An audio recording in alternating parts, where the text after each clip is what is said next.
Dracula, to me, a lot of the time is not a man. He's part of the dead. He represents the devil. He represents the ultimate evil. Whereas Wolfman is just a man, and it's this.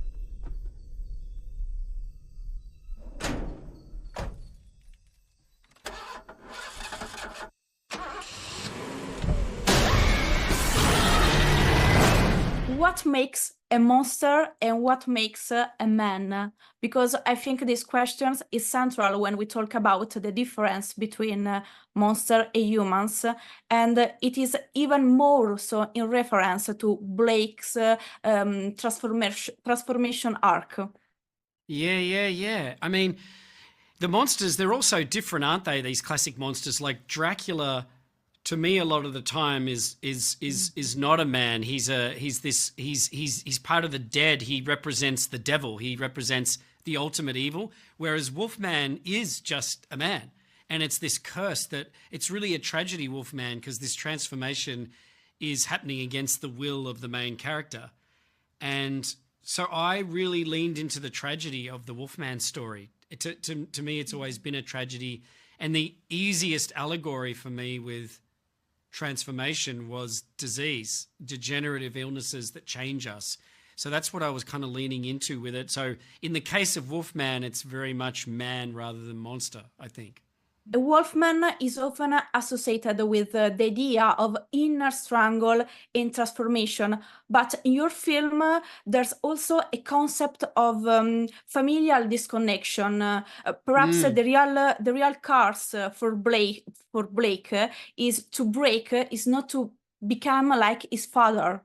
And so lycanthropy could also be a metaphor for systemic violence, machismo. Yeah, I mean, there's a little bit of that. I absolutely think that. And I think there's that, and then there's disease. Like, he's being changed. He doesn't speak the same language. So he's watching himself change, but there's enough humanity left in there, I think, he's trying to fight against it. And I've had friends who were very close to me, who've suffered from really bad degenerative illnesses where they couldn't talk or speak anymore.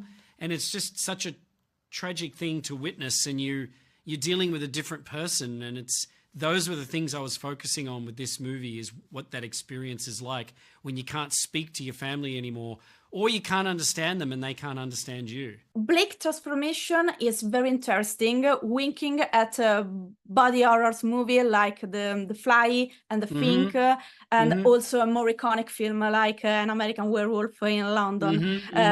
The flesh tearing, the bones breaking and changing. Yeah. So what was the biggest challenge in realizing this transformation in such a visceral way?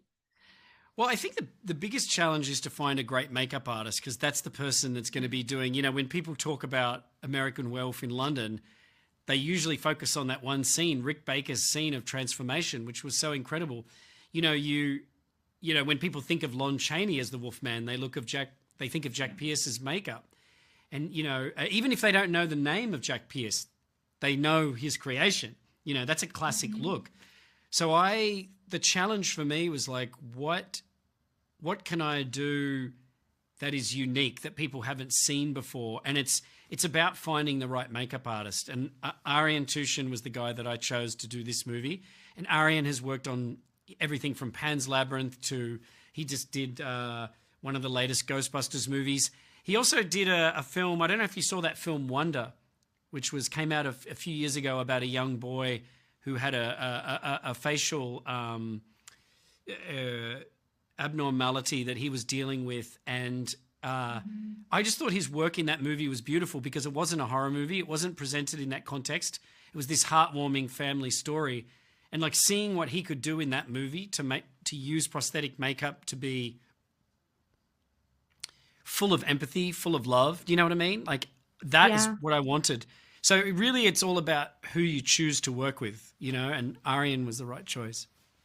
It's a bit like going into Blake's transformation. Is it in his mind? So it's more realistic in this way. Okay. Yeah, I mean, that was the first idea I had when writing the script, was that the the perspective thing, and I just, you know, with movies, I love playing with sound and light, and you know, I'm always looking for like a different camera technique. On Upgrade, I loved The vision, the wolf vision. yeah, the Wolf Vision, you know, Stefan Ducio, who's the cinematographer that works with me on my last 3 movies. You know, we always have fun. Even on the first movie we did together, Upgrade, we would like we locked the camera to the actor, so wherever the actor was moving, you know, just coming up with fun little ideas with that, I think hopefully makes the movie more unique. And so we really worked hard to make this Wolf Vision, you know, unique.